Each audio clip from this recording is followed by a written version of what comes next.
Game 2 at the SOEC on Friday night in the interior final between Penticton and Salmon Arm, as the Bees were looking to tie this series up going back to Salmon Arm for Game 3. And another great start for the V's, peppering Eli Pulver early on. Glanced one off the crossbar as well. Fraser Rogers and Tim Hogg with you on the highlights, brought to you by our friends at the Penticton Herald.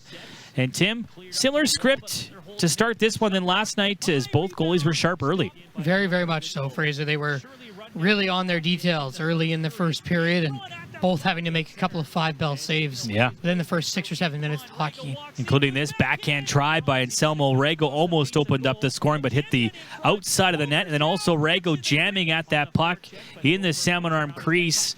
That in the second period. And you see Ryan McPherson taking it to the net. They finally opened the scoring. 9:05 into the second after a penalty shot was called for James Fisher. Got the stick on the hands. He picks up the glove, picks up the puck, and picks up his first goal of the series. A great 5-hole deke to open up the scoring and get the V's their first goal of the series. The very Kuznetsov-like delivery here on the shootout.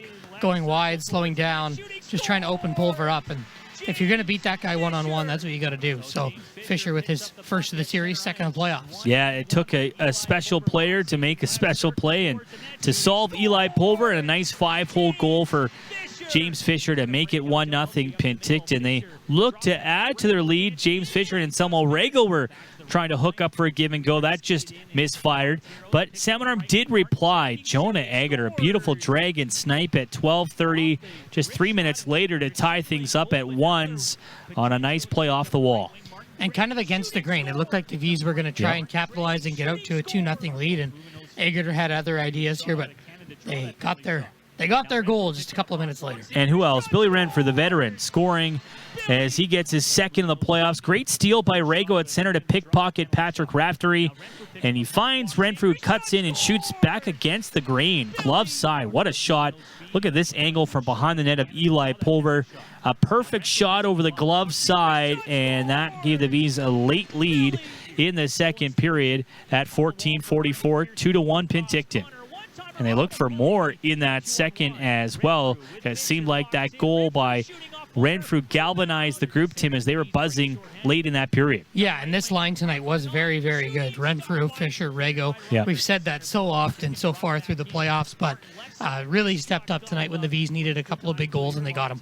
Will Ingeman stepped up as well. He improved his record to 6-0 in the playoffs. He was clutch, especially in the third period, stuffing J.J. Montero at the post in the jam play. Then gets the glove on this redirect in tight on the give and go as Mackey was trying to set up Ryan Gillespie as he crashed the crease in the third period.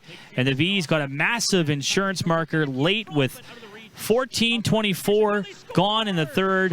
A turn and fire off the wall by Connor McPherson for his fourth of the playoffs. And the V's catch a break and a well-placed shot by Connor McPherson to make it 3-1. Yeah, kind of a nothing play, really, that is moved across the ice here by Heisey. It just looks like it could potentially turn into a turnover, and instead of it going the other way, Connor McPherson finds it and slaps it over the shoulder of Eli Pulver. That made it 3-1. Penticton able to breathe a sigh of relief on an insurance marker late.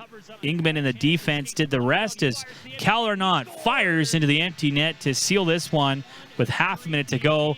Penticton bounces back, ties this series, the 4-1 Game 2 victory. Things are tied 1-1 heading to the North Shuswap for Game 3 on Monday night. The highlights brought to you by the Penticton Herald. For Game 3 on Monday night.